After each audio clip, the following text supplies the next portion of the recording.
तो हिंदी मीडियम के बच्चे को ये सुविधा है कि उसको हिंदी में सारे प्रश्न मिल जाते हैं। क्वेश्चन हम जिस कैटेगरी से ले रहे हैं वो मीडियम ऑफ प्रिपरेशन है, इसमें बहुत सारे क्वेश्चंस आए हुए हैं।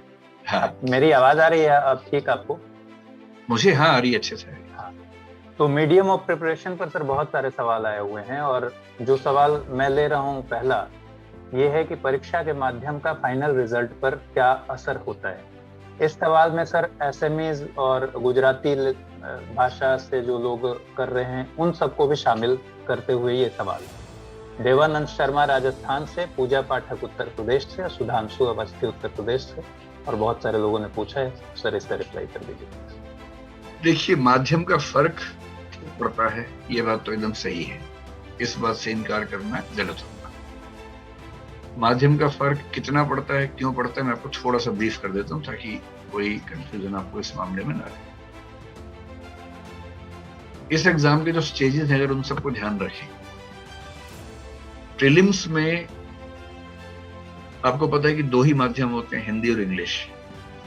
तो जो बच्चा गुजराती का है, असमी का है, मलयालम, तेलुगु, तमिल, कन्नड़, पंजाबी, गुजराती, मराठी मीडियम का है, उसके सामने सबसे बड़ा संकट है कि प्रीलिम्स उसकी भाषा में है ही नहीं, क्योंकि यूपीएससी में प्रीलिम्स केवल दो भाषाओं में है, इंग्लिश में और हिंदी में।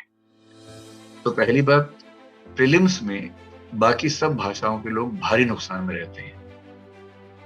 हिंदी के लोग उनकी तुलना में ठीक स्थिति में हैं, लेकिन इंग्लिश की तुलना में थोड़े से कमजोर स्थिति में है। इसलिए क्योंकि प्रीलिम्स का पेपर आजकल बहुत लंबा होता है, लेकिन बहुत कम होता है उसमें, और बहुत हर प्रश्न में बहुत लंबी लंबी जटिल स्टेटमेंट्स होती हैं। उन स्टेटमेंट्स, ऐसी 4 स्टेटमेंट्स को मिला के एक प्रश्न बनता है, फिर आप उसका एक उत्तर देंगे तब जाके ठीक होगा।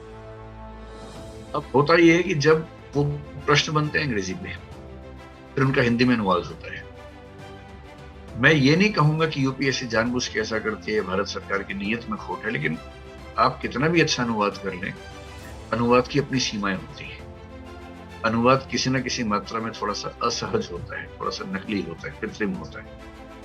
विशेष रूप से जो नई चीजें चल रही है करंट अफेयर्स में, कोई नई टर्म आ गई है मान लीजिए, अब उस नई टर्म का जो अनुवाद होगा वो अनुवाद तो आपने किताब में कहीं नहीं पढ़ा होगा, अब वो तो नई चीज आ गई आपके सामने अचानक।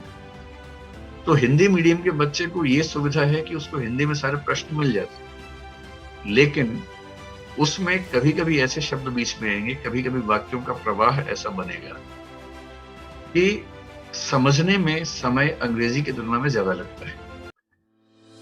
रेयर कंडीशंस में 100 में से 1-2 प्रश्नों में ऐसा हो सकता है कि अनुवाद में बात की सेंस एग्जैक्टली आ ही ना पाई हो। अगर बात की सेंस थोड़ी चेंज हो गई तो ये भी खतरा है कि 1 या 2 प्रश्न इसलिए गलत हो जाएं क्योंकि जो सही सेंस आनी चाहिए थी प्रश्न में वो सेंस आ नहीं पाई। तो इसका मतलब ये हुआ कि प्रीलिम्स में अंग्रेजी में सुविधा सबसे ज्यादा है, हिंदी में उसकी तुलना में थोड़ी सी कम है। आप कह सकते हैं कि 10 से 20% की सुविधा थोड़ी सी कम रहती है टाइम मैनेजमेंट वगैरह में। बाकी भाषाओं में तो दिक्कत ज्यादा है क्योंकि उनको तो हिंदी या अंग्रेजी में ही पढ़ना पड़ता, कोई और ऑप्शन उनके सामने होता नहीं। इसीलिए आप पाएंगे कि प्रीलिम्स में ही रीजनल लैंग्वेजेस के बहुत सारे बच्चे बाहर निकल जाते हैं। अब आइए मेंस पर। मेंस में जहां तक निबंध का पेपर है उसमें लैंग्वेज से फर्क नहीं पड़ता है। आप ये मान के चलिए कि वो ऑलमोस्ट इक्वल है, बल्कि कभी कभी फायदा भी हो सकता है आपको अगर आप गुजराती, मराठी, हिंदी या किसी और भाषा के माध्यम में, मतलब नुकसान या फायदा फिक्स नहीं है, उसमें चांस की बात है, लेकिन आमतौर पर ऐसा कोई नुकसान नहीं है। वैकल्पिक विषय यदि आप ठीक चुनते हैं तो उसमें नुकसान नहीं होगा, कभी कभी फायदा भी हो सकता है। कुछ वैकल्पिक विषय ऐसे हैं जो अंग्रेजी की दुनिया में प्रचलित हैं, अंग्रेजी में कंटेंट भी अच्छा है, टीचर्स भी अच्छे हैं, बुक्स भी अच्छी हैं, करंट अफेयर्स का डेवलपमेंट्स भी अच्छी हैं, तो वो इंग्लिश में ही ठीक परफॉर्म करते हैं। कुछ ऐसे विषय हैं जो हिंदी माध्यम में अच्छा परफॉर्म कर रहे हैं, और जो बाकी भाषाएं हैं उनमें कम से कम उनका साहित्य तो है। जैसे गुजराती वाले बच्चे अगर गुजराती साहित्य ले लें, मराठी बच्चे मराठी साहित्य लें, तेलुगु तमिल साहित्य लें, तो वैकल्पिक विषय का नुकसान खत्म हो जाता है पूरी तरह से।